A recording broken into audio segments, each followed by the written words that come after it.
Hello and welcome to another episode of the Revel Flow podcast. I'm your host, Flo. This week's guest is Zach Thompson. He's the founder of the Scatterjoy Project, which is a nonprofit and community that seeks to fight the negative stigma of mental health and is helping to make mental health care more accessible and affordable. Welcome, Zach. Thanks for being on today. Thank you so much for having me. It's honestly such a pleasure, such an honor to have these conversations. It's like what you started with within like my bio or whatever to create some sort of solution around like the negative stigma within mental health and what that is like you have to create conversations. And so I appreciate you having me on to maybe talk about mental health a little bit, but any conversation that we get into, I know is going to be life-giving for sure. I'm excited to dig into it. And one of the reasons I wanted to have you on was to talk about the history of the Scatterjoy Project and speak to the important topic of mental health. But could you walk me through what led you to begin the Scatterjoy Project in the first place? Yeah, Scattered Joy is actually inspired by a Ralph Waldo Emerson sentence, quote, poem, whatever you want to call it. I'm a pretty big Ralph Waldo Emerson nerd. I've always really liked his writings.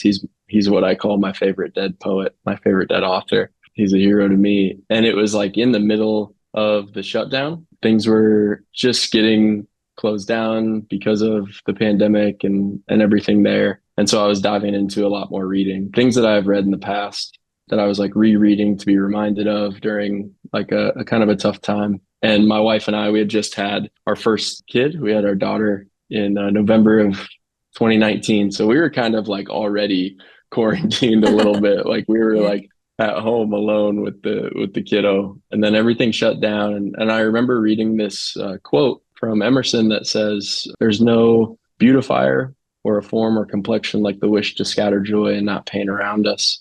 Mm. And for some reason, like I still get goosebumps when I say that and recite that. For some reason, Scatterjoy just like jumped off the page at me. And it was something that like I maybe had never really noticed. Like I've noticed as I like go reread books or like rewatch movies or listen to a podcast over again because I like enjoyed the conversation so much. Depending on the season of life, something else will stick out to you. Mm. And for some reason, Scattered Joy stood out to me there. And I didn't really know what it was. It was like this like burst of insight and inspiration. But from there, it's like, what do you do with an idea? And like, what even is the idea? And so it's like, I just kind of want to throw it on a shirt for myself and wear it. And so I did. And then I remember I ordered like, I was like, man, this is just like a good life motto. Like, I just need this as a reminder for me personally. And I remember I ordered like this huge felt banner from Oxford Pennant that just said like Scatter Joy on it. And my wife at the time was like, what the heck are you going to do with this? What even is this? And I was like, I don't know. I'm just going to hang in the office. I don't know. It's just cool. And so from there, we just like sat on just the idea of Scatter Joy, what it could mean, what it could represent for people, what it represented for me for like a year. And so we launched the actual nonprofit in January of 2021. And we were like, finally, throughout the year of discovery, we were like, okay, is it a keynote? Like, can I go travel and speak about this? Is it a clothing brand? Is it a nonprofit? What is it? And it turned out to be like all of those things. And I think like that's the cool thing about the creative journey is like, if you view it almost like as an experiment or a discovery, then you don't feel pressure to have your creation perform in any sense of the way. That was a really cool year for me personally. Whether, it's like you're wrestling through really hard things, you're trying to discover like the newness of maybe this idea, and then to like release it out to the world and say, I think this could be cool. Like, I think this could make an impact was really fun. Yeah, January 18th, 2021. So we just had our third birthday. So we're full toddler phase right Oh, now. nice. We're still walking around as an organization, knocking things over and making messes, but hopefully we're making people a little more joyful and hopeful while we're doing it. Definitely. And the timing of that all too, I feel like 2020 for everyone being so isolated in general and sitting with your thoughts, probably for the first time for some people, like actually being able to slow down and realizing, oh, shoot, I haven't kept in check with my own mentality. And so to have that come out around that time, the timing was, of course, perfect. And the term or phrase scattered joy sounds like you're scattering seeds, which it seems like that's what the idea started as, this little seed. Like you liked the idea and then Mm. you cultivated it and now it's growing into this really cool and needed project. I love the analogy of the seed too, and my mind goes there. Every Earth Day, actually, we release a t-shirt. Really, mental health and Earth Day on paper or in conversation don't really have like a tie-in. I'm kind of a hippie, so for me it does. And so every Earth Day we release a t-shirt that the theme is scatter joy, see what grows. And so this idea that like the idea of the seed, like, okay, the seed's planted, whether it's a creative seed or a seed of like community or hope or like joy, like something to hopefully combat some sort of mental health struggle or loneliness or different things like that.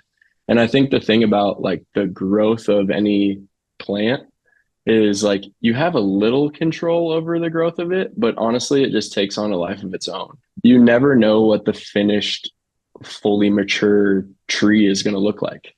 You have an idea, you know, it's going to have certain characteristic traits or it's going to have a certain color, it's going to produce certain fruit, but you have no idea how much fruit it's going to produce. You have no idea what it's going to look like. And so I think like even taking on that mindset with like creative projects or businesses or different things like that, or relationships or anything in life is to know like I have control, but I don't have control of it. Like I can control certain aspects of it.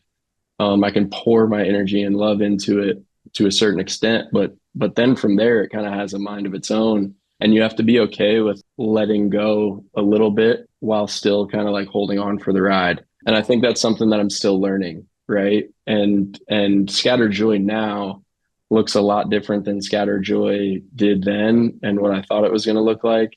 And I know 5 years from now, it's going to look completely different. And so, yeah, it's like the projects we're working on right now. It's like, gosh, that idea wasn't even involved in the launch of it, and things had happened like over the course of 3 years that we were like, yeah, we need to do that, or we need to try this, or maybe we need to like remove this. And so it's like the pruning process. I Oh just yeah. think like it's such a good analogy to any creative endeavor. It's like, okay, the seed was planted. I tend to the plant, I tend to the idea, but then also at some point, I have no idea what the finished product is really going to look like. I have a vision, but we have control and we also don't. And I did want to ask that how you said it's kind of changed and developed over time and having to stay nimble within that. So first few months versus now, what would you say were the biggest maybe opportunities or challenges where you had to pivot? Is there anything, yeah, along those lines? Yeah, I think when we first launched the nonprofit, we knew that the easiest way for us to grow awareness and maybe to even like grow funds around the nonprofit was to launch the apparel brand with it. And so like that was the actual first thing we did. And one, I'm a nonprofit founder that hates asking people for money.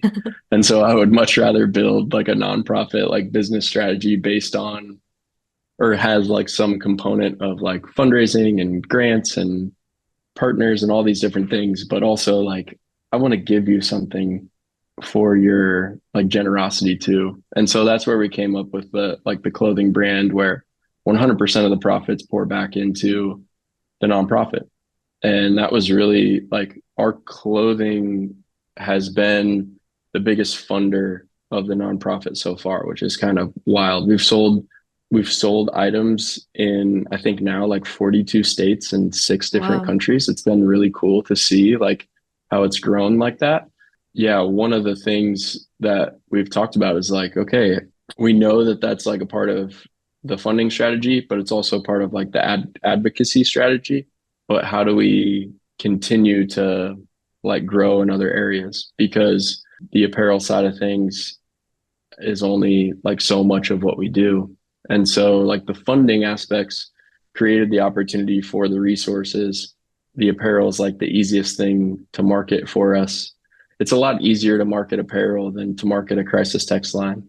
A Mm. lot easier to market apparel than a Find Help network where someone can jump online and search for any therapist or counselor or free and reduced program within mental health. And then also too, we just launched a therapy a therapy fund for people that really are having a hard time affording like therapy and counseling. But again, it's like a lot easier to market an event. It's a lot easier to market apparel, and it's a lot harder to get people involved in the mission of mental health outside of like advocating within their own community, because you know, to like make a big, really intentional impact within someone's mental health, like people think, you know, you have to be an expert. And so I think those are some of the challenges that we're like running into now, right? It's like to some people we're almost solely known as like a clothing brand, and they don't really fully understand like the complexity of the entirety of the organization, where it's like clothing brand is really like a front door to what we do. You know, we have the crisis text line, we have the search engine where you can find those free and reduced cost resources. We have the therapy fund. We host different workshops and things like that. Right now we're working on online courses as well. And so it's like this shift to saying like we're not just in the advocacy awareness business. Like from the get-go, we were in the solutions business. Like we want to get you connected to the help that you need. And it's like, okay, how do you do both, right? Because we talk about a lot. It's like awareness is great. Awareness has to happen first for any change to happen. Mm-hmm. But then if awareness doesn't like pull you into action, then you're not healing. You're just talking about the things that you need to heal.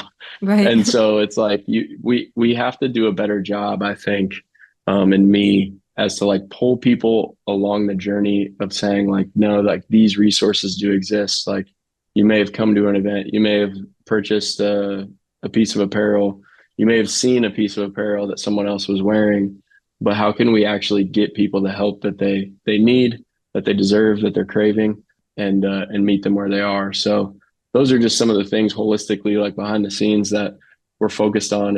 It's really fun to design new apparel and to launch it and story tell around it, but we're continuing to have to keep ourselves in check of like the mission is awareness and advocacy, yes, but the mission is to help people heal and to make sure that it's affordable and accessible. And so it's like, how do you balance that from like a storytelling component and a marketing component? I think the whole awareness piece, thinking of mental health in general, people can hide that really well. Like there could be no symptoms of struggling with your mental health. And so, like you said, you don't know about it until you see a visual or have a tangible symptom. And so in my mind, like your apparel business is that, you know, awareness piece, that tangible, like, okay, this is an issue that's more than just me, right? Or more than just a person that I've heard they get sad sometimes or something silly. And so I think it's really, like you said, it's a doorway. I think people need to have that tangible piece to be able to have that realization. It's not just apparel, right? It's a conversation piece. You might feel so alone in your own mental health journey because it's not talked about, or it was taboo for so long. And I think it's finally starting to not be taboo anymore, thankfully. So people are starting to get that help they need. So seeing it and realizing you're not alone with maybe just even a t-shirt, it gets people activated. And then, yeah. And you also mentioned that you do events and things like that. Can you tell me more about the events? Like what do those usually entail? Yeah, so pretty much everything we positioned ourselves in the mental health nonprofit organization world as almost like pretty countercultural, like edgy, I guess, or maybe it is cultural. I don't know. However, someone wants to define it. What we've done is we've like really intentionally positioned ourselves as to be and to show up in spaces as like non-clinical. Mm-hmm. And what I think is like the clinical branding of mental health organizations for a lot of people only increases the stigma, because it feels like a doctor's office. It feels like a therapist office. It feels like a counseling office, or feels like the medical world. Like the medical world Yeah. has its own like branding style, right? Mm-hmm. For better or for worse. And I mean, that stigma also too is built on some pretty false narratives of those things, but they do exist. And so I think the branding that we have really meets people where they are. It makes the services and the conversation a lot more approachable. And so with the apparel, we try to do that, but then also with the events. And so it's like, how do you create some sort of event or workshop or gathering that feels a lot more welcoming, free of judgment, and then also like fun to be at, but has the opportunity to help me grow within my mental and emotional health, or helps me grow just like not being lonely. I think right Mhm. now, more than ever, we're like in a loneliness epidemic. I recently saw a statistic that said 44 million adults in America consider themselves lonely. That's a lot to consider, like that compared to 52 million Americans have a diagnosed mental illness. And so maybe there's some overlap there, but also there's probably a lot of people that identify as lonely that don't have a diagnosed mental illness. The 52 million also doesn't include people that don't have a diagnosed mental illness. They just struggle with generalized anxiety and depression, or maybe they're fighting in silence, like I Mhm. did when I was growing up. But there's a really big component to like loneliness within people's mental and emotional health. And I think it's a big struggle right now. And so what we try to do with our events is we just try to get people together. Maybe we talk about mental health, maybe we don't. We've hosted some music events that have acted as like mental health fundraisers, or the musicians have been like big mental health advocates, but it's not like you're coming and in between each song you're going to hear another key component to overcome your anxiety. No, it's just a concert. It's just a concert in a coffee shop and with good people. And so that example is like, can you create some sort of avenue for people to get together? And then when they're there, can they connect to a mental health resource that they might need or want, or create a connection that that person becomes like a support for them within their mental health? I think those moments are really impactful. Like it's really what our events are based off of. I remember we did an event. It was on the back end of Mental Health Awareness Month. We had spoken word artists and we had like live sit down podcast conversations. And there was just something so magical about that. Like we also had a pop-up shop, and we brought in some other like vendors and experiences too and activations, but there was something so magical about that where like a lot of the conversations were based around community, not for instance like mental health, or again like, hey, here's 3 ways I manage my depression. Like, Yeah. but sometimes that's not helpful. Like I think when I walk away from an event, or I walk away from a sermon, or I walk away from a TEDx video that I watched on YouTube, the ones that stick with me and make the most impact in my life are the ones that incorporated like personal story and like some sort of like community connection. Like stories are sticky, bullet points aren't, you know? Right. Yeah. Also, alliterations aren't. Like I know alliterations are fun, but like I want people to like maybe stick away from the alliterations. They're really fun, but like stories are sticky. And so it's Yeah. like, how can you bring the human element and the human experience into it? And there's something so beautiful about like there's an inevitable intersection between mental and emotional health and the creative arts. And so Hmm. every event that we try to do has like that component. I think the reason is because every inspiring production of a creative art came from a place of like deep, deep, deep sorrow, Mm. or like exuberant joy. Yeah. Like it's kind of like mixed in there. They're always inspired by some sort of emotion or feeling. Yeah, we did an event called The Art of Joy Mm. in Franklinton one time, and we had like 3 different artists. Like we had a muralist, a singer-songwriter, and then a photojournalist, and we were just talking about like how they become inspired, more hope-filled through their work and through their creativity, but then also like how do they hope other people feel when they experience their work? And it's all about like some sort of healing. It's all about Mm. some sort of hope. It's all about some sort of like empathy and compassion and understanding. And so we want like our events to almost function as this like creative artist expression in a way. So Yeah. hopefully, Those are yeah, awesome. those are really the events that we host. It's like it's kind of interesting. It's not like, hey, come do this like suicide prevention training. Yeah. It's like just come be with people. We'll Hmm. have resources there. We'll have conversations there, but hopefully you walk out feeling more hopeful, joyful, inspired, more equipped to function in society and culture with empathy and understanding. That's the main goal. The community piece, like you said, is so important. And with the brand of like the medical field feeling very cold almost and sterilized, and it feels like you're getting cut completely open, and you don't want to be cut completely open emotionally in a place that doesn't feel warm and welcoming, like they're more Mm, dissecting, you know, which wow.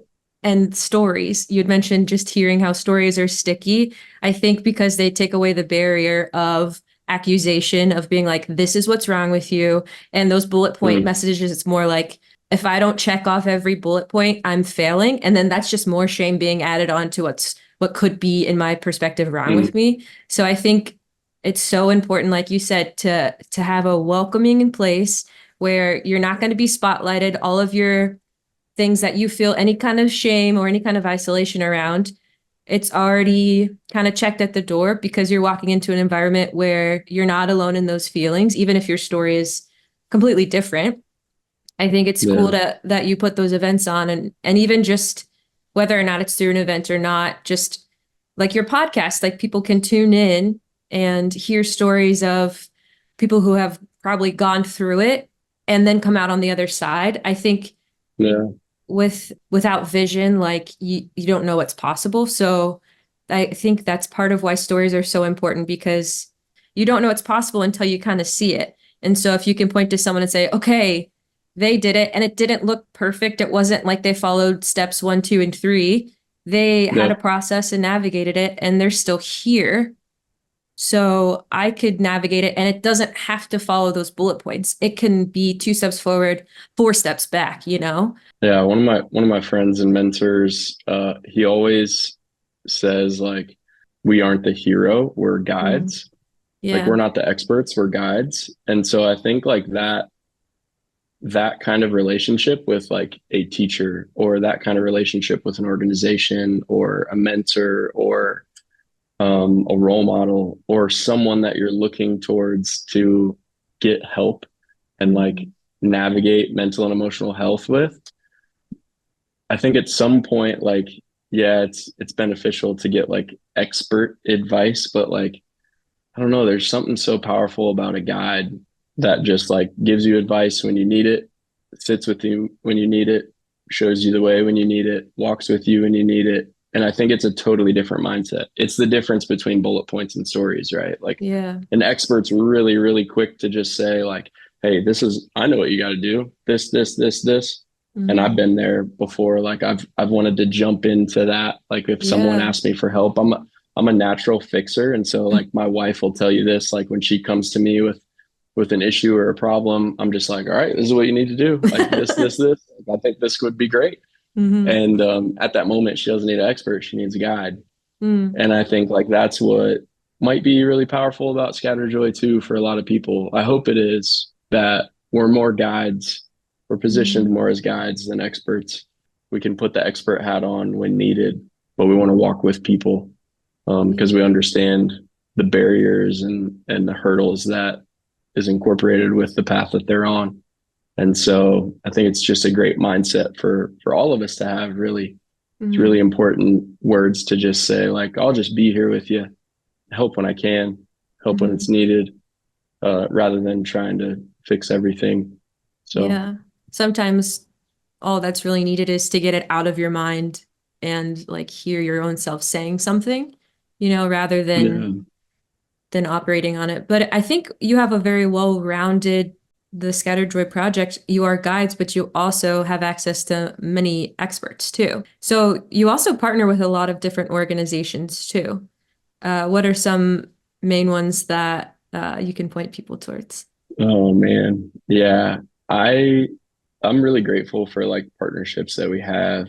I think one of the things that also is a little bit like countercultural of like what we're trying to do with Scatter Joy is fight against like the competitive capitalistic nature that we find ourselves in. And so what I mean by that is like the whole phrase that came out of the pandemic is like we're in this together. well, like, do we really believe that? We should be in it together. Like, we want to be an example of like, we're in this together. We actively try to partner with not even just like other organizations and businesses, but other nonprofits like that are doing the work. Conversations with Ohio Suicide Prevention Foundation, conversations with like other nonprofits, other mental health nonprofits. We did a really cool collaboration with Roosevelt Coffee Foundation this past year for Suicide Prevention Month, and they themselves are a nonprofit. One of the coolest things about that is like their focus isn't about mental health. It's clean water, human trafficking, among other things, but mental health isn't really a main focus. But I think them as an organization, it's that mindset of like, we're in this together, we're better together. Yeah. And so I think like the cool thing about that is like it gives opportunities for us to link arms with really meaningful organizations with really meaningful missions that might not 100% line up apples to apples, but in the grand scheme of things, they do because it's about social impact and creating a better community and environment. I think the overarching goal for like any organization or social impact is to make humanity better, Yeah. right? And so it's like, well, if it's in my niche or theirs, like we're going to try to do it. Even on our Find Help page, it's interesting. Our search engine, our Find Help search engine, what we call our Find Help network, is you can search any keyword and any zip code, and you can find free and reduced cost care and programs. And on the website, we list this is more than mental health. Like you can search housing programs, you can search medical programs, you can search financial programs, different things like that. I think there's this big thing of like, if you have a housing crisis, that's probably affecting your mental health. But maybe what needs to be solved first, and it might be up to you, but maybe the housing crisis needs to be solved first Yeah. before you go visit a therapist. And Mhm. so I think that's an important thing in conjunction with like what our mission is. It's like we just want to help people. Like we want to help people get the help that they need and deserve. And that search engine gives us that opportunity to do so. And so I think like again, that mindset of like guide, not the hero, but then also too to like inspire people to be collaborative. I hope that we do that on a day in, day out basis. We've done some other really cool collaborations with some other organizations, and we're talking to some right now. But I think it's anytime that you feel inspired to make humanity better is when you see like this really cool magic happen with certain projects. And I think people want to do that. They just don't really know how. They don't have a full grasp of it. And if someone's listening to this and they have that longing or that yearning to do so, I think it's just a simple step to ask yourself like, what am I most compassionate about? And then go latch on to whatever organization is doing that thing. Yeah. And that's like your personal partnership with them. And so I Mhm. think like that word partnership is just such a powerful thing right now and something that the world needs. Definitely. And I think when someone's on the outside looking in at things like this, it could feel huge to even get started with their own focus or what their own compassion project is. But hearing it just literally started because you read an Emerson poem, and you just allowed that thought to really germinate, the seed metaphor, really sit on it, and you didn't try to do it all in a week, but it's been 3 years and it's still developing and changing. And so, yeah, I think it's really important to see that it doesn't always start out as this huge mountain that you have to climb. Like you do small things every day that you have the ability to do. And because you had brought up how even if it's not specific to mental health, it's still making humanity better. And that goes with Maslow's hierarchy of need. I think that's what it is. Like if you don't have Mm, water and shelter, you're not trying to figure out what your passion in life is.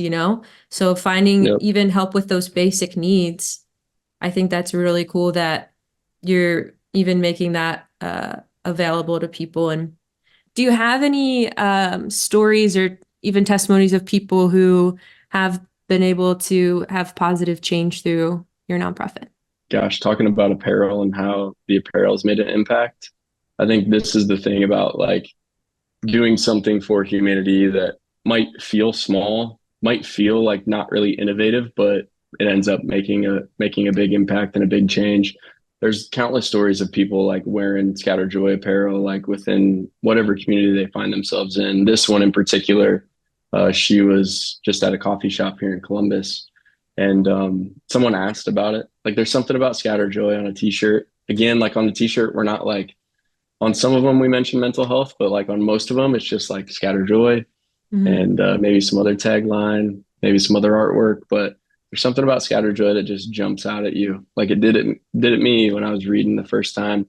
And for this person, she like walked up to this stranger and was like, "Yeah, I like your shirt. Like, what does that mean? Like, where is that from?"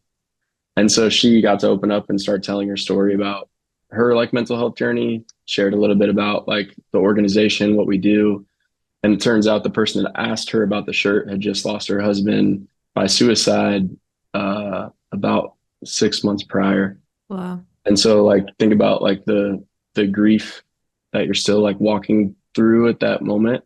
And she was able to like open up two complete strangers in a coffee shop in Columbus randomly, maybe not so randomly, like it might be fate, but to even get prompted to ask the question, like, what is Scatter Joy?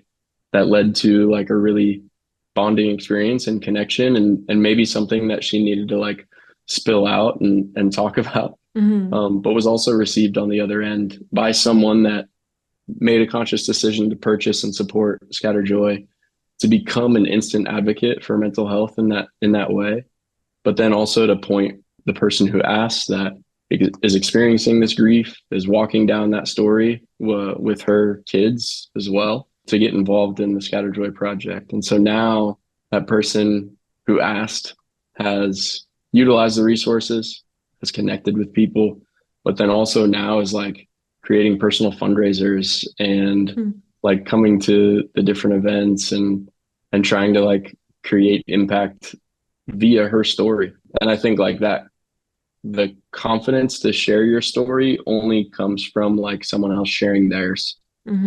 And so like the coffee shop moment is so important for that.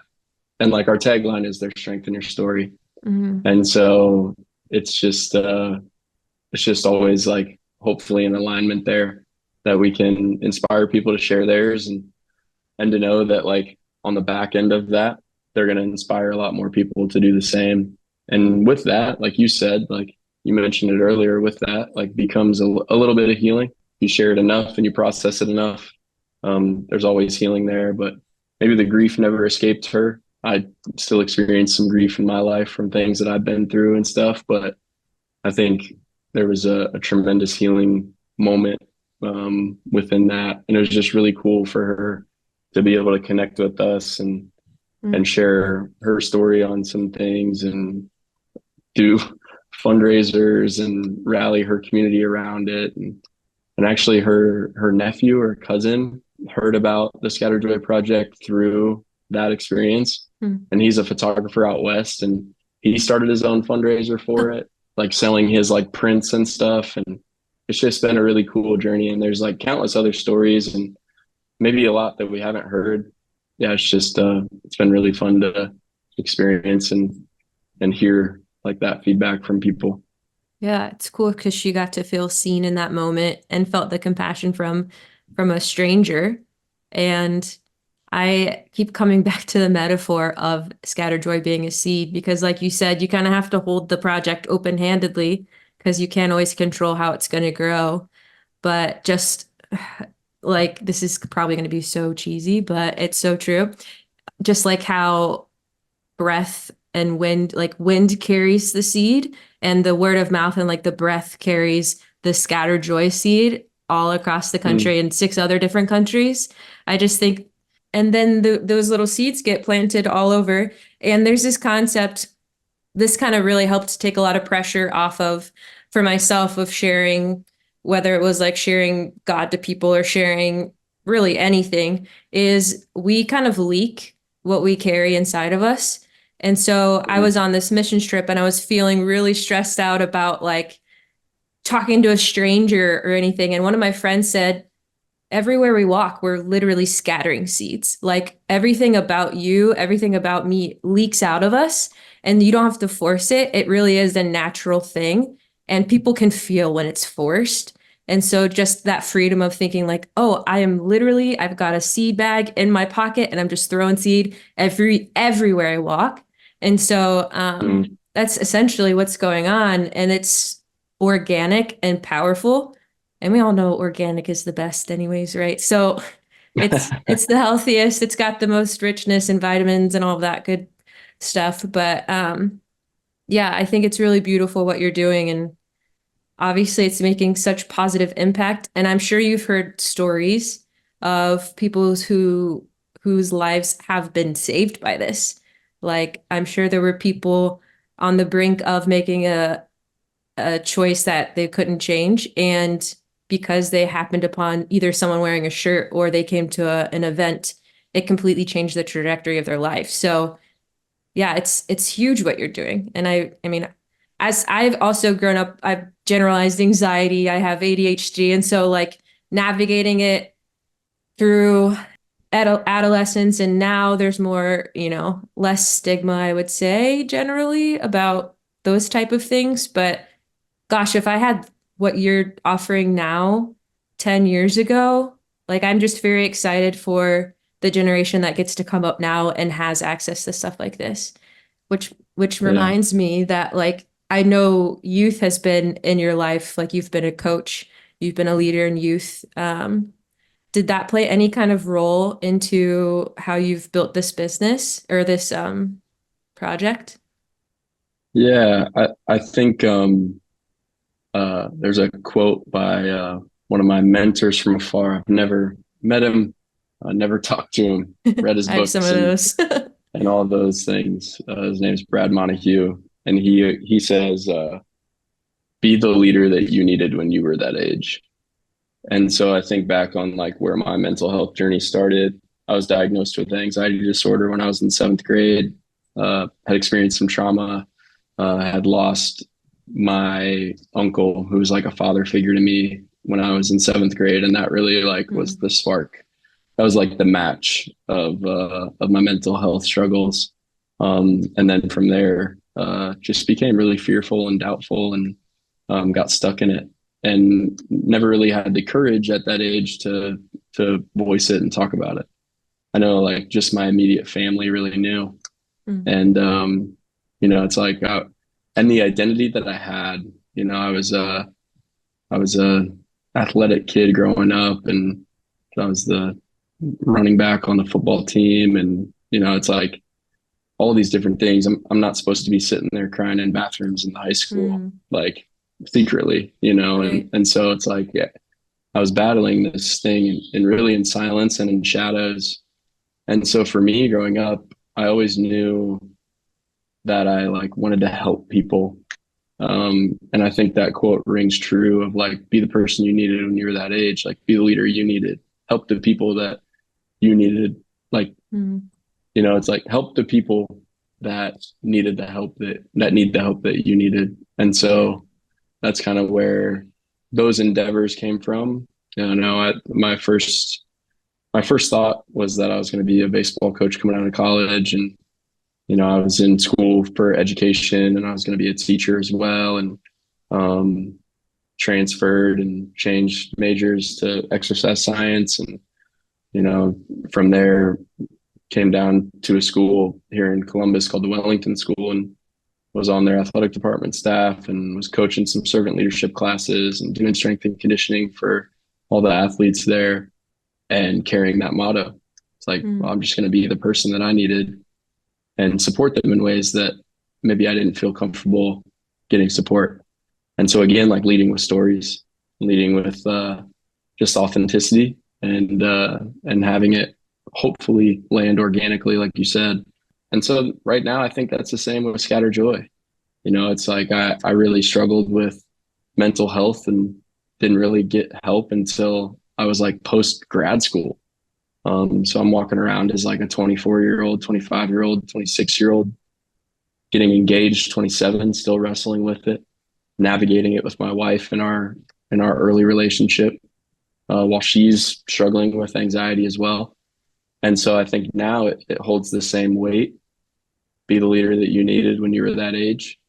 So it's like who's the 28-year-old walking around that is in a pivotal transitional moment in their life, and maybe they feel like they're in a career that isn't one that meets their like compassion and purpose, and what might they be struggling with, or maybe they feel like they're like still trying to navigate like the things that they held on to in their childhood as a young adult. They're in this big transitional period too. It's like it's just such a weird time. Mhm. And especially nowadays with like just so much professional and production pressure wrapped into it. Like you need to be this, you need to have this, you need to accomplish this, or you need to be experiencing this in life. And it's like none of those things are 100% true. You're experiencing your life. And so it's like what can I do? What can Scatter Joy do to help people again find hope, find joy, be inspired, navigate communities with more empathy and compassion and understanding, and hopefully help people understand that like their story can help someone else that is inevitably going through the same thing. Like we're not Mhm. that different. Right. It kind of started as youth because I was 24 at the time Mhm. and 28 at the time. And now that I'm going to be in my mid 30s. Whoa, I'm 34 right now. I have two kids of my own. And now it's like, okay, what does the 28-year-old need? What does the 29-year-old need? What does the 30-year-old need? What does anyone need? But Mhm. really, it's kind of like followed that trajectory. That's a good thought too. Like you saw a gap, like you said in seventh grade, and it obviously wasn't the same language you would probably use in seventh grade as like I have this gap, I need help with my mental health. You wouldn't have probably thought that. But now that you're more seasoned and have been through that, you can recognize that in someone younger, or even the age factor doesn't even necessarily have to be the main factor, but you can see that and you have language for that now to give to them to help them navigate it. I think, and this could just be a personal like me thing, but I am an out loud processor. So if I don't have a word for something, I don't really know how to process an emotion. So having people who have stories like yours or even mine, I guess, having that language there, I can now put words to a feeling and then it's here for me to be able to navigate easier. So yeah, I think that's a really good perspective. Yeah, giving language for those who've come after you.